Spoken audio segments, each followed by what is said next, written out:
Fala aí, galera do Tab Brasileirão, aqui quem fala é a Sol, sou cronista do Vasco, pelo Bendito Seja Futebol. E tô aqui pra comentar sobre o jogo de ontem de Vasco e Ceará. Mas antes disso, queria fazer uns pedidos muito importantes e especiais pra vocês. Já se inscrevam aqui no canal do Tab Brasileirão, ativem o sininho pra vocês não perderem nenhum conteúdo, deixa seu like porque nos ajuda muito e manda esse vídeo pra todos os seus amigos. E claro, também nos siga lá no Instagram, tanto do Bendito quanto do Tab Brasileirão, conforme consta na descrição desse vídeo, tá bom?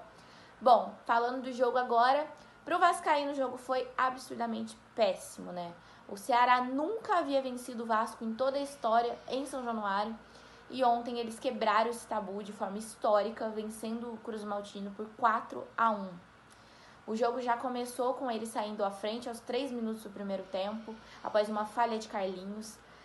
E aos 25 minutos do primeiro tempo eles conseguiram ampliar para 2-0 após uma falha da zaga vascaína. No segundo tempo a gente pensou, nossa, será que a gente vai conseguir dar uma equilibrada no jogo após a oportunidade que tivemos, conseguindo fazer um gol após o pênalti que foi marcado e sofrido pelo Ribamar. Sim, gente, nosso cobrador de pênaltis foi Ribamar. A gente vê que a situação tá tensa aí, né? Mas enfim, esse golzinho não foi suficiente para fazer o time conseguir ir pra frente e mudar alguma coisa na história do jogo. O time cearense conseguiu, após uma possível falta em cima de Gustavo Torres, fazer o terceiro gol e, por fim, conseguiram ainda um pênalti no finalzinho do segundo tempo, finalizando e consagrando essa vitória por 4-1. Bom, gente, o jogo foi péssimo, o time é horroroso em todos os aspectos. Individualmente, coletivamente, falta vontade, falta técnica, falta qualidade, é culpa de todo mundo, é culpa de quem contrata, é culpa de técnico, é culpa de jogador. E sem Germancano, sinceramente, é difícil a gente conseguir imaginar que o Vasco vai fazer um gol, que o Vasco vai ter alguma possibilidade de fazer um gol e vai conseguir marcar. Realmente é muito difícil, o time todo tá muito ruim. É desanimador e a gente, assim, cada vez mais aceita qual é a nossa briga esse ano, né? A gente tentou sonhar, ter esperança com coisas melhores, a gente tenta ser positivo, mas a realidade é que a nossa briga é muito o que a gente queria tanto fugir, né? O tetra que a gente queria não era esse e eu espero muito que não venha o tetra que a gente menos quer. Bom, gente, é culpa de todo mundo e além de tudo isso a gente ainda vê aí diversos erros de arbitragem, sempre negligenciando o Vasco, né, e o que poderia ser importante para o Vasco nunca é visto, mas fazer o que, né? A briga é realmente difícil, se torna cada vez mais complicada a situação do Vasco no campeonato e parece cada vez mais uma missão impossível sair no campeonato.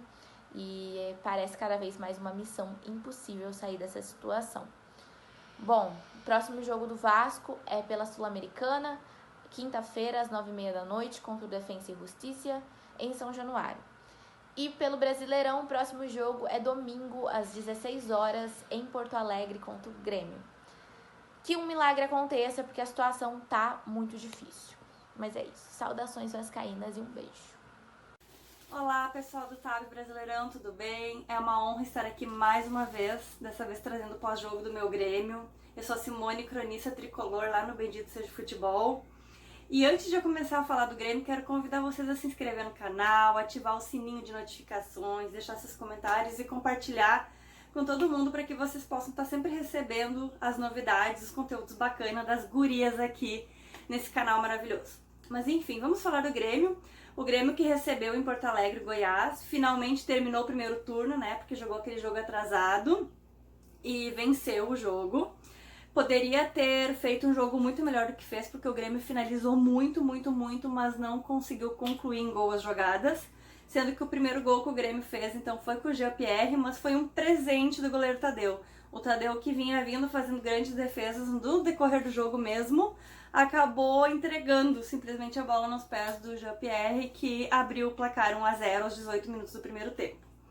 Já no segundo tempo, o Goiás entrou atacando mais, levou alguns perigos para o Vanderlei, mas foi o Grêmio que aumentou o placar em 2-0 com gol de cabeça do Maicon. O lance chegou aí para o VAR, ficou um tempo revisando, mas em seguida confirmou e o Grêmio fez 2-0. Mas 3 minutos depois, o Goiás diminuiu a vantagem para 2-1, fazendo um belíssimo de um gol.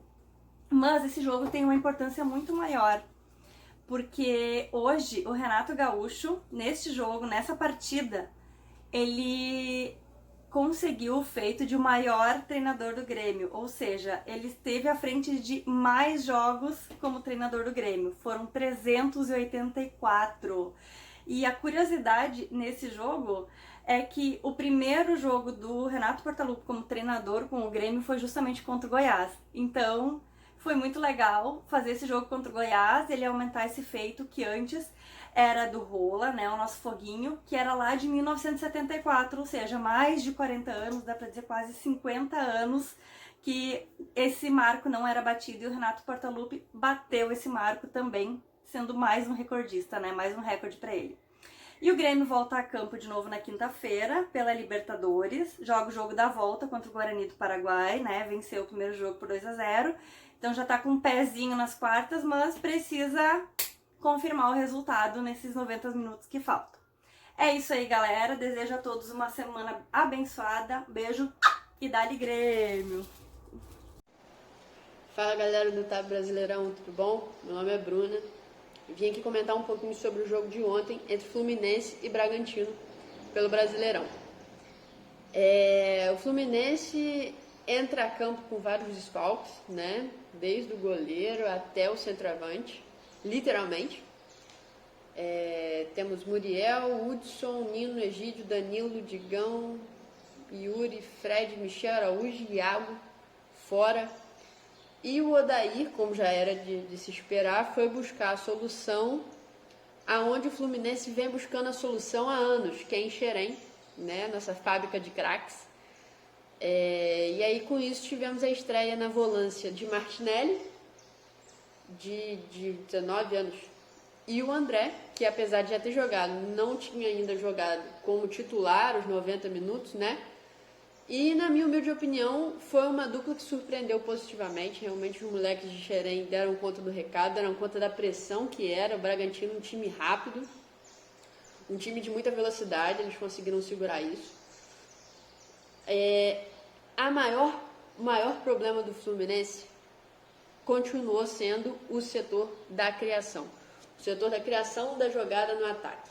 O Fluminense fica refém do individualismo dos jogadores, dos individualismos dos pontas. E ontem, como em alguns jogos, não funcionou. Então foi um 0-0 justo, um 0-0 que refletiu um jogo morno de ambas as equipes. O Bragantino também não conseguiu criar. Foram pouquíssimas chances no gol. Então foi um jogo muito cansativo de assistir, um jogo realmente muito truncado. Nenê e Marcos Paulo não conseguiram fazer essa criação, né, das jogadas. Realmente ficaram muito presos na marcação, não conseguiram quebrar essa primeira linha da marcação do Bragantino. No segundo tempo, o Odair tenta com o Ganso, que até acha um bom passe para Igor Julião e uma jogada mais na entrada da área, da grande área, mas ele não consegue também o domínio, mas realmente jogadas pontuais, situações soltas. O jogo em si foi muito truncado, muito pelas laterais, dependendo muito da individualidade dos jogadores, o que não aconteceu em nenhum dos dois lados do campo. Foi um jogo muito morno, um 0-0 que ficou visível que seria justo desde os primeiros instantes até os últimos. Não sabemos o que esperar do próximo jogo. Essa questão do coronavírus é uma situação muito complicada realmente, mas o que tudo indica, teremos algumas voltas para o próximo jogo. O Fluminense enfrenta o Atlético Paranaense no Maracanã, atrás desses 3 pontos para não descolar, né, do grupo de cima da tabela, os 8 primeiros, né? O Fluminense hoje em dia ainda está mais perto da parte de cima que da parte ali do meio, aquela bolo que fica ali no meio. Mas foi um balde de água fria esse jogo do Fluminense contra o Bragantino. Quem acreditava ainda em título realmente fica um pouco chateado, Mas a nossa briga pela Libertadores, pela pré-Libertadores, está sim de pé. Vamos com tudo para o próximo jogo. O Fluminense enfrenta o Atlético Paranaense. E é isso. Saudações tricolores.